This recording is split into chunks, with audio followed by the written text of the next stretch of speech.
Welcome to the Herd's official YouTube channel. Make sure to like and subscribe. Don't forget to check out the Colin Cowherd podcast, all of our NFL instant reactions, and more football content. And with that, Julian Edelman is now joining us live. Julian, you have a relationship with Mike Vrabel, who is a little bit like Harbaugh, in that he's very intense. He's kind of physically intimidating. This was the worst defense in the league 20 games ago. Now it's the best. How do certain coaches, forget the playbook, how do you change a culture like Harbaugh's done? I think you lean on fundamentals. They're fundamentally sound, tackling, blocking. I remember Belichick always used to say, this game comes down to two things, blocking and tackling. If you can get those things, tackle in the open field when you're in a zone coverage, which you see a lot of teams miss those tackles that turn into 30-yard explosive plays. If you can get fundamentals down, not turn the ball over, not beat yourself with pre-snap penalties, that's how you change a culture right away. Not with all the talking, not with this. It's with the actions that they're showing that they're doing. I mean, what are they? They're, I think, 0 in the turnover margin, or they may be +1 in the turnover margin. They haven't thrown any picks. They haven't had many turnovers. They're starting to get production out of their, first-round draft pick a couple years, Quentin Johnson, which is, I think, the huge difference maker. So they've looked very good. And I think when a coach comes in and establishes that if he wants to be a tough football teams don't beat themselves. If you go look at that last iteration of the Patriots with Gronk, you, and Tom, Randy Moss was gone. You were not a big over-the-top offense. And I watched Philadelphia, and A.J. Brown just doesn't get looks. And my takeaway is that's not who they are. Like your Patriot teams, it's built on third down, efficient quarterback play. You don't have the quarterback throwing 42 times. And I almost feel like when you play the Eagles, it's demoralizing because there is very little there. And if you go back to your New England teams, those last couple, the one that beat Atlanta, you were not an over-the-top offense. Philadelphia's got A.J. Brown, but they don't really throw it deep very often.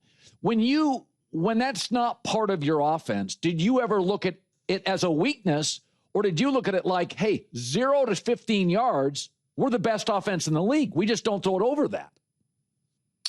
I think that's a loaded question. A.J. Brown, if you take him out of the equation, then you condense the field. Then they don't have to think about the deep target. Then the one time they do get that one matchup, that one-on-one matchup on the outside where he gets an explosion play, that's tough to do when you don't have him out there. They're kind of like a military, man. They have air support and they have ground support. Right now they don't have to use their Air Force. That's how they're built because their team is built so well. They're a complementary football team, and they do what's best to win the game. They don't really care about numbers, statistics, which was very similar to us. The ultimate statistic is the win and loss column. And, if they can have the mental toughness where guys can understand that role, they're going to be unstoppable because there's going to be a time where someone is taking out their run game. Someone's keying out on Saquon and Jalen, and they may have a little new wrinkle, and they're going to have to lean on that pass game and win outside the numbers. And A.J. Brown's probably top 5 at doing that. So there's going to be a time where they're going to need him. They just got to keep him happy. So listen, the Bengals don't have a run game. The offense is very predicated on Joe Burrow throwing the ball down the field. But I said there is a skill, Eli Manning, Tom Brady, Mahomes, in not getting hurt. It's not all happenstance. Justin Fields, by the way, he gets banged up a lot. Brock Purdy gets banged up a lot. And I look at Joe Burrow, and he is one of those guys, he sits there for the last second. And go back to Tom. Tom, when you consider how long Tom played, I'm sure he was banged up from time to time. But one of the biggest injuries he ever suffered was ripping his hand before a game because it got caught in a helmet. I don't remember Tom getting blindsided very often. Did Tom talk about and practice avoiding the sacks and avoiding injury? Well, those are the injuries that you knew about.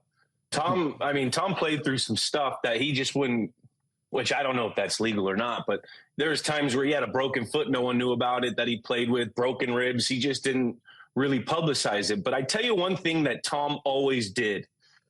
He always thought about his body. he thought about that in his preparation. He had Alex Guerrero around him 24/7. So if he's if he's subconsciously thinking about this all the time, it translates into your game. There, when Burrow got hurt, that's, you kind of double back and you're going in, there's people on the ground. I mean, those are high risk areas to be in. I think Tom just didn't put himself in those situations unless it was like something he had to do. And I think a lot of this also has to come down to how their team is constructed. Everyone knows they got to throw the ball vertically to win. They don't have a defense that's going to get them turnovers. They have zero run game. So there's a built up pressure for Joe Burrow to have to make plays. And it's something that we've seen him be able to do, but they haven't been able to win games, and they haven't been able to stay healthy. I think they have to fundamentally kind of change their team, because this is what we're starting to see in his career, is that Joe's getting hurt. How does Joe not get hurt? Hit him less, give the ball to other people more, get the ball out of his hands. So I think they really have a fundamental problem with how their team's made. I said when it comes to young quarterbacks, some of it is the eye test. I watched J.J. McCarthy. He looks overwhelmed. I watch Caleb Williams, and he's more of an ad-libber, and Ben Johnson's more on script and structure. Sometimes I look at stuff and go, oh, that doesn't feel like it works. When you look at Caleb and the Bears, obviously their defense stunk against Detroit, but I do feel like the coach has a system, and he didn't draft Caleb, and Caleb doesn't really work for the system. Josh and Tom, I mean, they were both get it out quick. I remember the Charger playoff game when Bosa's like, dude, I can't even get to you. The ball's out so fast. I don't know if Caleb is built to play like that. Is it possible he's not? I think it's way too early to tell. We got to take in consideration, this is his second system out of college in his second year. We all know that Ben Johnson has a very verbal offense that is very operation driven, that has two plays in the play call, and he's missing these wide open throws because his mind is racing. He's not really comfortable quite yet with the operation of this offense. Look last year at Bo Nix with his first year with Sean Payton.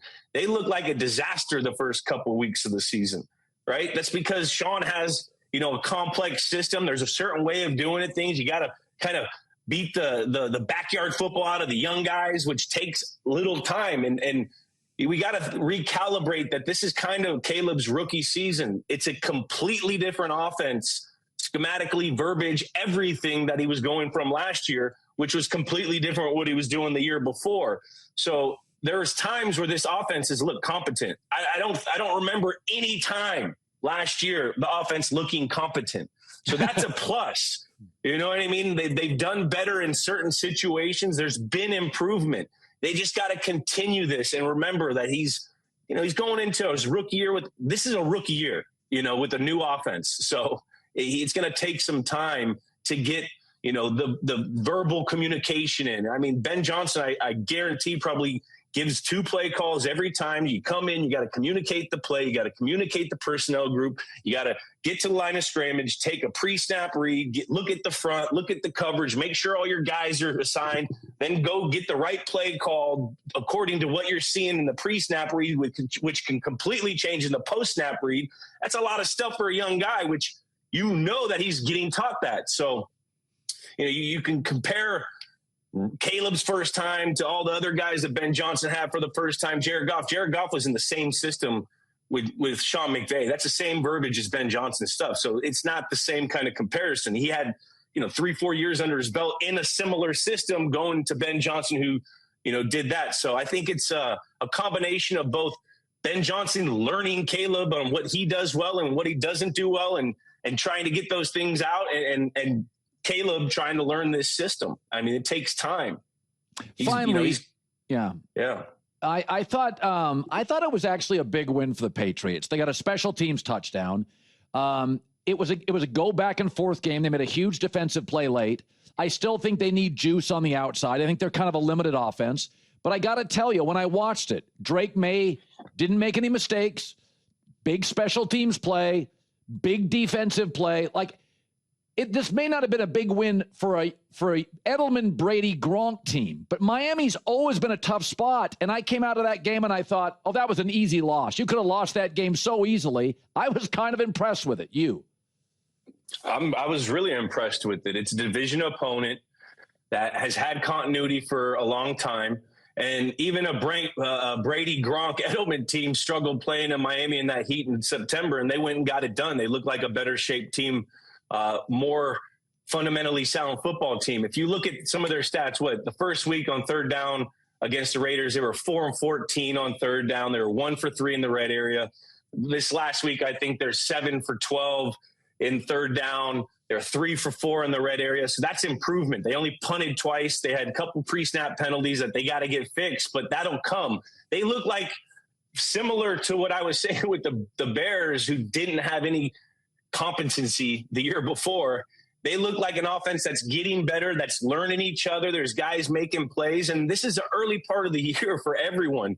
So, not anyone who hasn't been together is going to look like they're a pro football team, especially with the CBA and how these guys are supposed to practice. This is going to take some time on learning your team. It's really hard for these guys to prepare for other teams. There's not a lot of film to learn what these wrinkles are. Once these things start getting adjusted and settled, they're going to be able to coach from these things and get better. So you're already seeing improvement. They got a lot more to do, but it's awesome to see that they got a divisional win. Yeah, by the way, again, early September, it can be hot. Northern teams going down to hot, brutal. We lost there a bunch. Yeah. Julian, as always, Games with Names, new episode every Tuesday. He's sitting in his studio now, Sundays on Fox, NFL Kickoff. But I appreciate you stopping by. No problem. I'll see you guys. All right.